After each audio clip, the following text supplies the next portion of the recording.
Assalamualaikum warahmatullahi wabarakatuh. Bismillahirrahmanirrahim. Para mahasiswa yang kami banggakan, berjumpa lagi dengan Pak Joko Sarwono dalam mata kuliah Bahasa Indonesia. Salam sehat, tetap sehat, dan berusaha untuk sehat, alhamdulillah. Para mahasiswa yang kami banggakan, marilah kita lanjutkan materi yang pernah kami sampaikan kepada saudara sekalian, terutama karya ilmiah. Dan pada kesempatan yang baik ini, kita lanjutkan atau lanjutan karya ilmiah pertemuan yang ke-10 ini. Para mahasiswa yang amat sangat kami banggakan, pada kesempatan yang lalu sudah saya jelaskan, saya paparkan tentang membuat halaman judul atau halaman sampul. Dan juga saya sisipkan materi di WA, masih ingat, tentang teknik penulisan karya ilmiah seperti makalah, skripsi, dan lain-lain. Jadi kemarin sudah saya jelaskan tentang margin kanan, margin atas, bawah, kiri, dan kanan. 4 cm, 3 cm, kiri 4 cm, A 3 cm. Nah, pada kesempatan yang baik ini akan jelaskan tentang kata pengantar dalam makalah. Kata pengantar sangat penting dalam karya ilmiah, saudara-saudara, karena bagian ini sebagai pengantar sebelum masuk pada karya ilmiahnya, seperti makalah ini, skripsi, tesis, disertasi, dan lain-lain. Penulisan kata pengantar menggunakan huruf kapital, jadi kata pengantar huruf besar semua, menggunakan Times New Roman ukuran 14. Jangan lupa kata pengantar ukuran 14. Perlu kalian perhatikan, kata pengantar ini standar. Membuat skripsi kata pengantar ya seperti itu, hanya nanti agak luas dan lain-lain. Membuat makalah ya seperti itu. Seperti itu apa? Lagi. Inilah isi kata pengantar meliputi. Perhatikan pelan-pelan saja. Isi kata pengantar meliputi nomor 1, syukur kepada Allah, syukur pada Tuhan Yang Maha Kuasa, karena penulis telah menyelesaikan makalah, skripsi, dan lain-lain dengan baik, lancar, dan tepat pada waktunya. Jadi syukur kepada Allah. Yang kedua, tujuan menulis makalah, tujuan menulis skripsi, ini sama. Nah, contoh ini, salah satu contoh, menulis makalah contohnya ya, sebagai salah satu syarat untuk mengikuti ujian akhir semester UAS mata kuliah titik-titik, contohnya mata kuliah Bahasa Indonesia dengan dosen pengampu titik-titik. Nah, dosen pengampu ini harus nama terang, gelar harus lengkap. Nah, ini nulis makalah tujuannya itu. Umpamanya menulis skripsi tujuannya apa? untuk atau salah satu syarat untuk ujian skripsi atau memperoleh gelar S1. Kalau makalah sebagai syarat untuk mengikuti ujian mata kuliah tertentu. Yang nomor 3, ucapan terima kasih kepada semua pihak yang telah membantu suksesnya, lancarnya pembuatan karya sampai selesai. Nah, para mahasiswa perhatikan, ucapan terima kasih ini harus urut jabatan struktur di kampus Anda. Nah, pertama kalau universitas, nomor 1 rektor. Nah, pada Bapak Rektor diberi nama boleh, nah, yang telah memberi waktu untuk membuat karya ini. Kalau sekolah tinggi seperti di tempat kita, STE, ketua. Yang kedua, dekan. Yang ketiga, ketua jurusan atau prodi. Yang keempat, dosen pembimbing. Berikutnya dosen dan karyawan. Biasanya penulis tidak dapat menyebutkan satu persatu. Jadi harus urut dari atas ke bawah berdasarkan jabatannya. Nomor 4, penutup. Nah, ini penutup dan permohonan kritik dan saran yang sifatnya membangun kepada para pembaca. Ini karena dalam tulisannya itu mungkin ada kesalahan, ada kekurangan, mohon maaf ya. Sebagai contoh ya, sebagai penutup makalah ini penulis masih mohon kritik dan saran yang bersifat membangun dari para pembaca.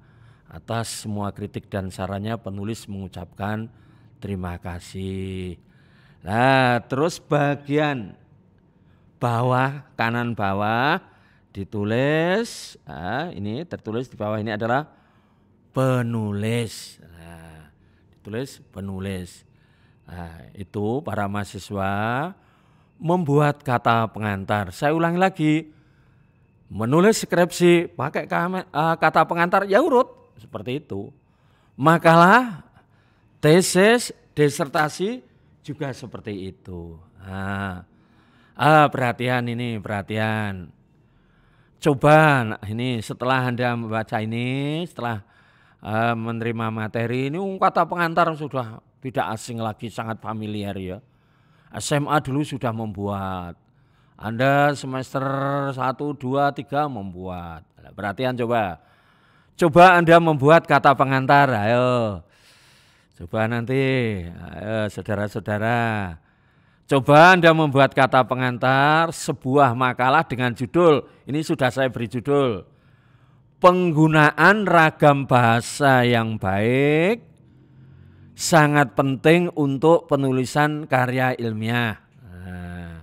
Umpama contohnya, ini judul makalah penggunaan ragam bahasa yang baik sangat penting untuk penulis karya ini disusun, boleh dibuat sebagai salah satu syarat untuk mengikuti ujian akhir sekolah dengan dosen pengampu titik-titik. Nah, begini para mahasiswa, saudara-saudaraku, walaupun tugas ini tidak dikumpulkan, ini sementara tidak dikumpulkan, nanti habis ini Anda membuat urut gitu ya.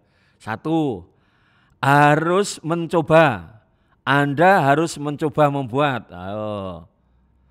Karena bagian kata pengantar ini sangat penting dalam karya ilmiah. Dicoba. Ya, dicoba. Nanti pada waktunya Anda akan mengumpulkan. 2, kata pengantar harus jelas, singkat, menarik, urut dan santun. Nah, santun ini maksudnya nanti ucapan terima kasih pada rektor, terima kasih kepada dekan dan lain-lain. Karena tertulis di halaman depan ini kata pengantar kan di depan saudara-saudara. Karena ditulis maka akan sering dibaca orang. Jadi contohnya tadi judul makalah mesti cepat dibaca orang di depan sendiri kata. Terus sekali lagi selamat mencoba. Ayo selamat mencoba.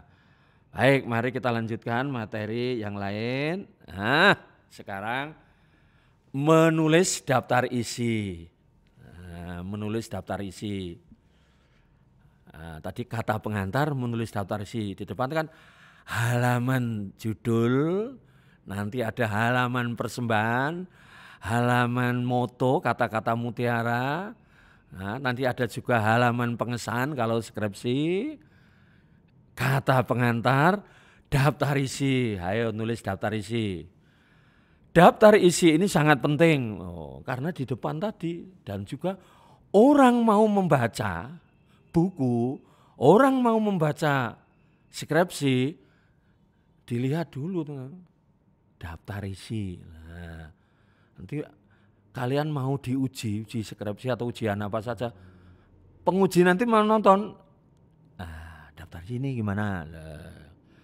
Karena berisi tentang bab-bab dan bagian-bagian atau subbab yang ada dalam sebuah karya atau buku.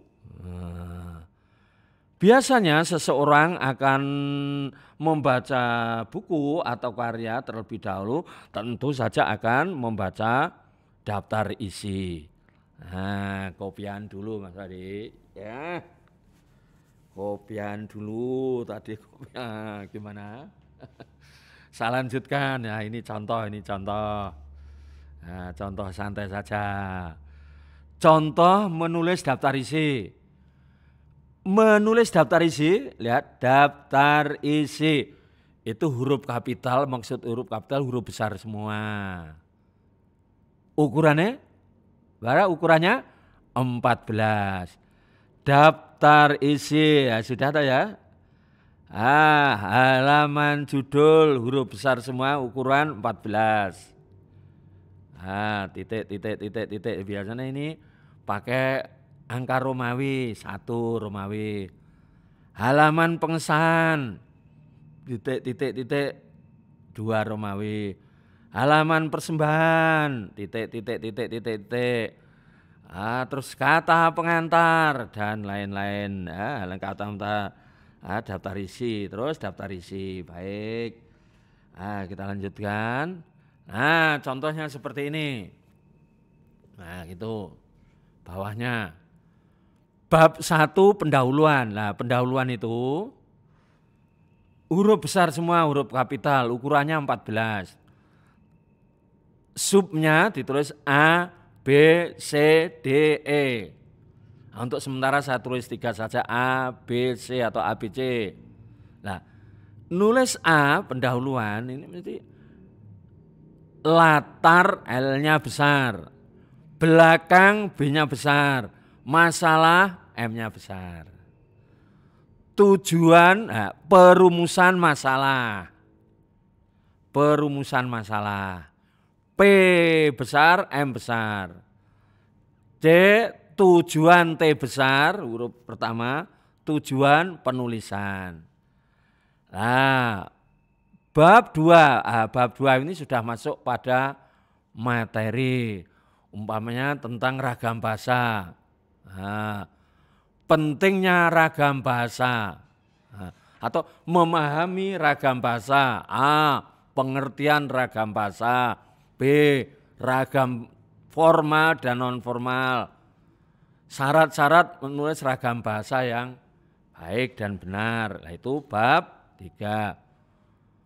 Bab 3 coba tadi bab 2, bab 3 A, B, C, D. Ini pembahasan sudah ya. Pembahasan. Terus bab 4 penutup.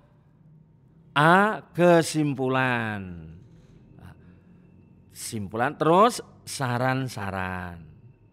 Terus daftar pustaka.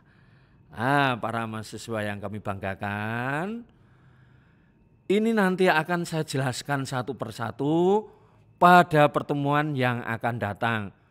Yang jelas kemarin sudah saya tuliskan ya dalam grup WA kita tentang teknik penulisan karya ilmiah. Bagaimana menulis judul kemarin sudah, bagaimana menulis bab sudah. Nah, saya tambah sedikit, pendahuluan nanti halamannya 1. Kemarin kan saya jelaskan di jumlah halaman. Nah, masih ingat? Jumlah halaman makalah itu bisa 15 sampai 20 atau 15 sampai 25. Itu sekitar itu ya.